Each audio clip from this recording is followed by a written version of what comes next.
ونستعينه ونستغفره ونؤمن به ونتوكل عليه ونعوذ بالله من شرور أنفسنا ومن سيئات أعمالنا من يهده الله فلا مضل له ومن يضلله فلا هادي له وأشهد أن لا إله إلا الله وحده لا شريك له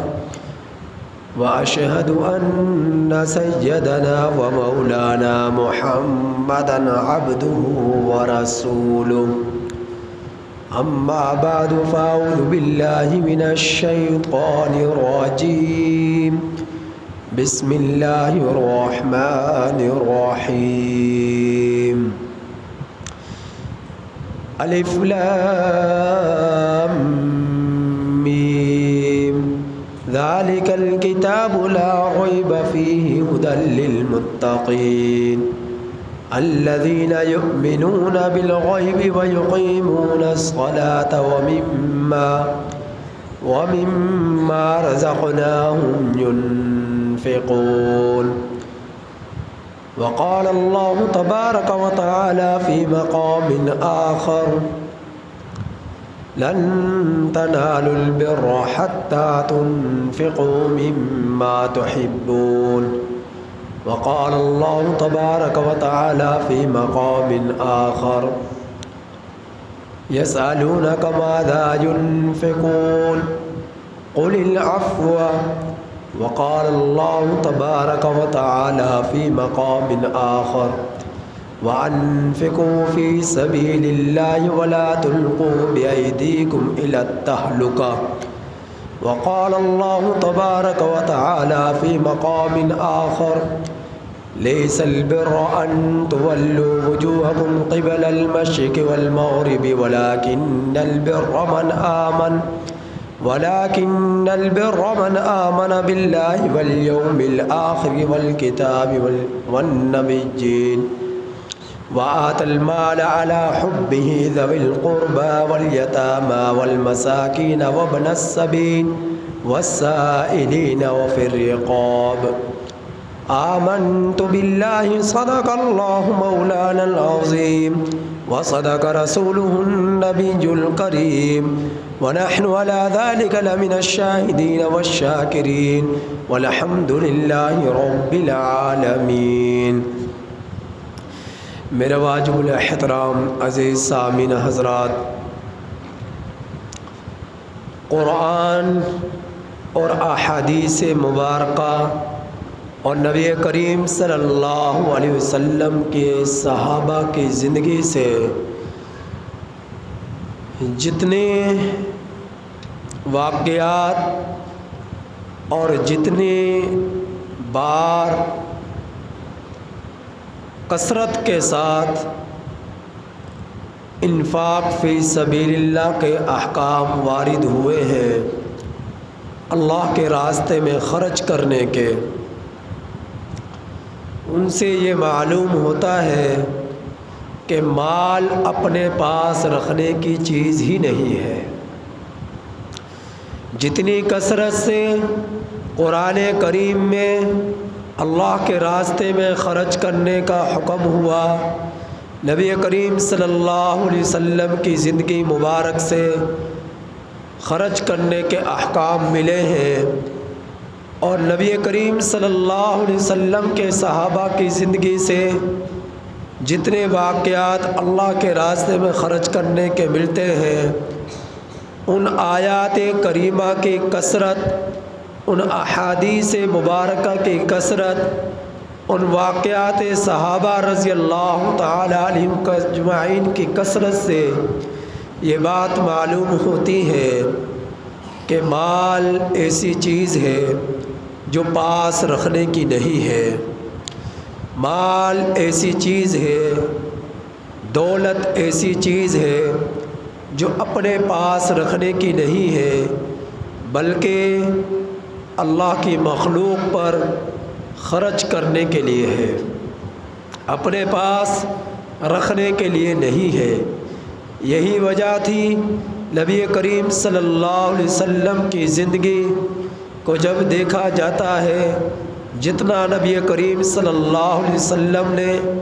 فقر اور تنگ دستی کو پسند فرمایا ہے، اتنا مال اور دولت کی فراوانی کو پسند نہیں فرمایا۔ اسی وجہ سے جب بھی نبی کریم صلی اللہ علیہ وسلم کے پاس اموال غنیمت آتے، صدقات آتے، آپ صلی اللہ علیہ وسلم ان تمام ہدایہ کو، ان تمام اموال غنیمت کو اللہ کی مخلوق پر خرچ کر دیا کرتے تھے، اور 3 دن بھی ان پر نہ گزر پاتے کہ آپ صلی اللہ علیہ وسلم ڈھیر کے ڈھیر غرباء اور فقراء میں خرچ کر دیا کرتے تھے۔ نبی کریم صلی اللہ علیہ وسلم سے ایک مرتبہ نبی کریم صلی اللہ علیہ وسلم کے ازواج مطہرات نے یہ مطالبہ رکھا کہ ہمارے خرچ میں اضافہ کر دیا جائے، جو ہمیں دیا جاتا ہے اس میں مزید اضافہ کر دیا جائے۔ نبی کریم صلی اللہ علیہ وسلم نے اس قدر ناپسند فرمایا کہ 1 ماہ تک علیحدگی اختیار کر لی اور ایک کمرے میں اپنا بستر لگا لیا اور بولنا بند کر دیا کہ کس قدر ان کے دل میں مال کی فراوانی کا ارادہ بھی آیا تو کیوں آیا۔ اور آپ صلی اللہ علیہ وسلم کی کیفیت یہ تھی کہ نبی حضرت عمر بن خطاب رضی اللہ تعالی عنہ ایک مرتبہ تشریف لائے، دیکھا کہ نبی کریم صلی اللہ علیہ وسلم اپنے کمرے میں آرام فرما ہے، اور جس بستر پر آرام فرما رہے ہیں وہ بستر ایسا تھا کہ اس کی رسیوں کے نشانات نبی کریم صلی اللہ علیہ وسلم کی کمر مبارک پر نظر آ رہے تھے، نمایاں تھے۔ حضرت عمر بن خطاب رضی اللہ تعالی عنہ ان نشانات کو دیکھ کر رو پڑے، ان نشانات کو دیکھ کر آنکھوں میں آنسو آ گئے اور رو پڑے۔ تو نبی کریم صلی اللہ علیہ وسلم تنگ دستی اور فقر کو پسند فرمایا کرتے، دولت کی فراوانی کو ناپسند فرمایا کرتے، اور ڈرا کرتے تھے امت پر اس خوف سے کہ کہیں اس امت پر مال و دولت کی اس قدر فراوانی نہ ہو جائے کہ جس طرح گزشتہ قوموں پر اللہ جل شانہ نے مال و دولت کی فراوانی کی تھی، کہ جس دولت نے اور مال نے ان لوگوں کو دنیا کے اندر دنیا کی محبت میں اندھا کر دیا، اور کبر اور فخر اور غرور اور تکبر میں وہ لوگ ڈوب گئے، جس کی بنا پر اللہ کا ان پر عذاب آیا اور وہ قوم ہلاک ہو گئی، برباد ہو گئی۔ کہیں ایسا نہ ہو کہ میری امت پر اس قدر دولت کی فراوانی ہو جائے،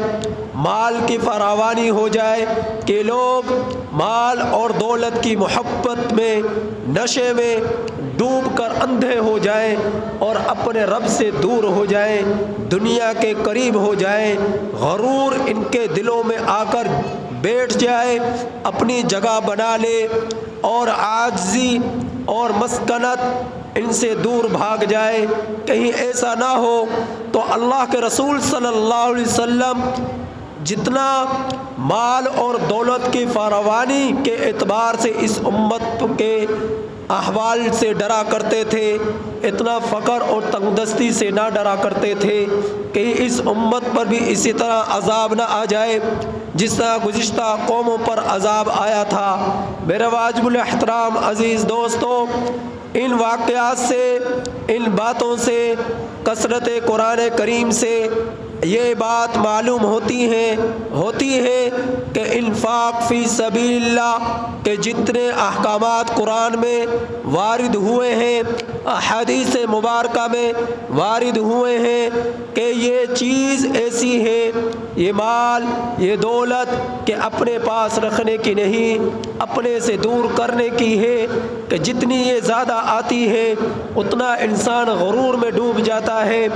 کبر میں ڈوب جاتا ہے، تکبر میں ڈوب جاتا ہے، گناہوں کی دلدل میں دھنس جاتا ہے، اور عاجزی اس سے دور بھاگ جاتی ہے، مسکنت اس سے دور بھاگ جاتی ہے، رب کی قربت اس سے دور ہو جاتی ہے، دنیا کی محبت اس کے قریب ہو جاتی ہے۔ اس لیے نبی کریم صلی اللہ علیہ وسلم نے مال و دولت کی فراوانی کو ناپسند فرمایا۔ میرے اللہ نے قرآن کریم میں سورۃ البقرہ کی ابتدائی آیات میں آپ دیکھیں کہ اللہ جل شانہ کیا ارشاد فرما رہے ہیں کہ الف لام میم ذالک الکتاب لا ریب فیہ، یہ کتاب ہے جس میں شک کی کوئی گنجائش نہیں ہے، ھدی للمتقین، متقیوں کے لیے ہدایت ہے، الذین یؤمنون بالغیب، متقی وہ لوگ جو غیب پر ایمان رکھتے ہیں، ویقیمون الصلاۃ، اور نماز کو قائم رکھتے ہیں، ومما رزقناہم ینفقون، اور جو اللہ نے انہیں دیا ہے اس میں سے اللہ کے راستے میں خرچ کرتے ہیں۔ دوسرے مقام پر میرے اللہ نے ارشاد فرمایا ہے لن تنالوا البر حتی تنفقوا مما تحبون، تم لوگ ہرگز لن تنالوا البر، تم لوگ کامل نیکی کو نہیں پہنچ سکتے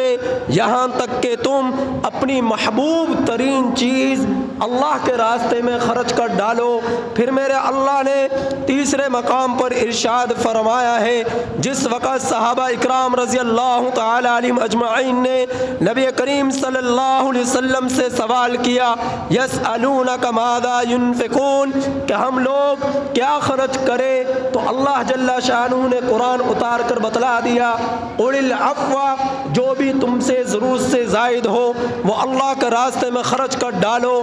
اس بارے میں مفسرین کا ایک قول یہ ہے انسان کی بیوی بچوں کی ضروریات سے جو زائد چیز ہو وہ اللہ کے راستے میں نکال ڈالو۔ ایک قول یہ ملتا ہے اپنی ضرورت سے زائد جو بھی چیز ہے اسے اللہ کے راستے میں خرچ کر ڈالو۔ ان واقعات سے، ان آیات کریمہ سے یہ بات معلوم ہوئی کہ مال اپنے پاس رکھنے کی چیز نہیں ہے۔ پھر اللہ جل شانہ نے تیسرے مقام پر ارشاد فرمایا ہے کہ اللہ تعالیٰ فرماتے ہیں کہ لیس البر،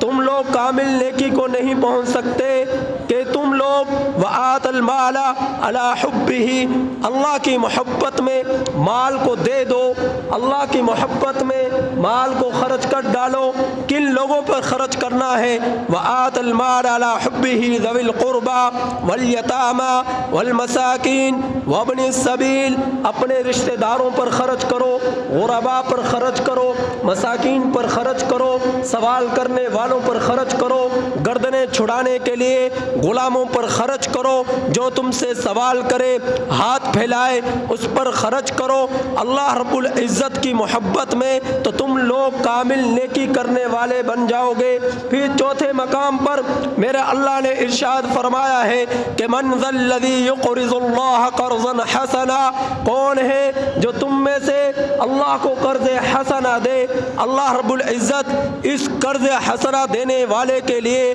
کل قیامت کے دن بڑھا چڑھا کر اسے عطا فرمائے گا۔ من ذا الذی یقرض اللہ قرضا حسنا فیضاعفہ لہ اضعافا کثیرا، اتنا زیادہ عطا فرمائے گا جو اس کی سوچ سے بھی بڑھ کر ہے۔ اور پھر میرے اللہ نے فرمایا کہ اللہ ہی مال و دولت میں فراوانی کرتا ہے، اور اللہ ہی مال و دولت کے فراوانی کو کھینچ لیتا ہے، جس کو چاہتا ہے اس کو دولت زیادہ دیتا ہے، جس کو چاہتا ہے اس سے دولت کو چھین لیتا ہے۔ یہ غربت، یہ فقر، یہ فراوانی سب اللہ کے اختیار میں ہے، جسے چاہے اسے امیر بنا دے، جسے چاہے اسے غریب بنا دے، یہ اللہ کی عطا ہے، یہ اللہ کی عطا ہے۔ اللہ جل شانہ نے جس وقت قرآن کریم میں ارشاد فرمایا کہ تم لوگ اللہ کے راستے میں خرچ کرو، تمہارا رب جو ہے من جاء بالحسنۃ فلہ عشر امثالھا، تم 1 روپیہ خرچ کرو گے اللہ 10 تمہیں عطا فرمائے گا۔ اور پھر دوسرے مقام پر ارشاد فرمایا کہ تم لوگوں میں سے کون ہے جو اللہ کو قرض حسنہ دے، اللہ بڑھا چڑھا کر اسے عطا فرمائے۔ نبی نبی کریم صلی اللہ علیہ وسلم نے جب پہلی آیت کو سنا آپ صلی اللہ علیہ وسلم کے دل میں خواہش آئی کہ یا اللہ اور اس میں اضافہ فرما، تو اللہ نے من ذا الذی یقرض اللہ قرضا حسنا والی آیت کو اتار دیا۔ پھر نبی کریم صلی اللہ علیہ وسلم کے دل میں خواہش آئی یا اللہ اور اضافہ عطا فرما، پھر میرے اللہ نے مثل الذین ينفقون فی سبیل اللہ والی آیت کو نازل فرما دیا۔ پھر نبی کریم صلی اللہ علیہ وسلم کے دل میں اور خواہش پیدا ہوئی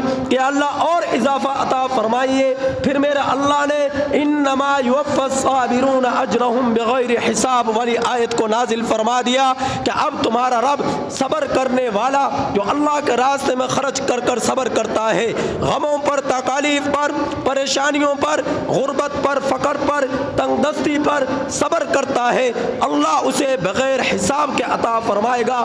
گن کر عطا نہیں فرمائے گا، بغیر حساب کے ان گنت عطا فرمائے گا۔ یہ نہیں معلوم کتنا زیادہ عطا فرمائے گا۔ میرے واجب الاحترام عزیز دوستو، جس وقت یہ آیت کریمہ نازل ہوئی من ذا الذی یقرض اللہ قرضا حسنا، تو ایک صحابی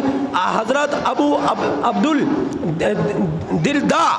غالباً یہ نام ہے، یہ صحابی نبی کریم صلی اللہ علیہ وسلم کے پاس تشریف لائے اور آ کر عرض کیا اے اللہ کے رسول صلی اللہ علیہ وسلم، اللہ جل شانہ قرض حسنہ کا مطالبہ کر رہے ہیں، اللہ رب العزت ہم سے قرض مانگ رہے ہیں، لائیے اپنا ہاتھ آگے کیجئے۔ نبی کریم صلی اللہ علیہ وسلم نے اپنا ہاتھ آگے بڑھایا اور صحابی رسول نے اپنا ہاتھ نبی کا ہاتھ اپنے ہاتھ میں لے کر ارشاد فرمایا اے اللہ کے رسول صلی اللہ علیہ وسلم، میں آپ سے یہ معاہدہ کرتا ہوں کل قیامت کے دن کے لیے جو اللہ عطا فرمانے والا ہے، وہ معاہدہ کیا ہے کہ میرا ایک باغ ہے جس باغ کے اندر 600 درخت ہیں، وہ سب کا سب پورا کا پورا باغ جو ہے میں اللہ کو بطور قرض حسنہ کے دے رہا ہوں، آپ اس بات پر گواہ ہو جائیے۔ نبی کریم صلی اللہ علیہ وسلم سے یہ معاہدہ کر کر حضرت ابو عبد الدرداء رضی اللہ تعالی عنہ اپنے باغ میں تشریف لائے۔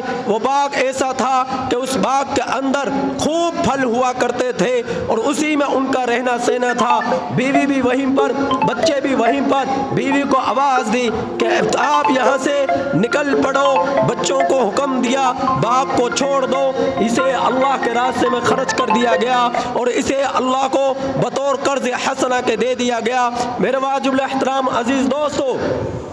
ان آیات کریمہ سے یہ بات ہمیں معلوم ہوئی کہ مال و دولت کا زیادہ ہونا یہ بھی ایک فتنہ ہے کہ اس فتنے میں جو انسان پڑ جاتا ہے تو پھر اس کے وہ اندھا ہو جاتا ہے، اور جب انسان دنیا کی محبت میں، دولت کے نشے میں، مال کی محبت میں اندھا ہو جاتا ہے، پھر اسے آخرت کی فکر نہیں ہوا کرتی، پھر اسے رب کی محبت سے کوئی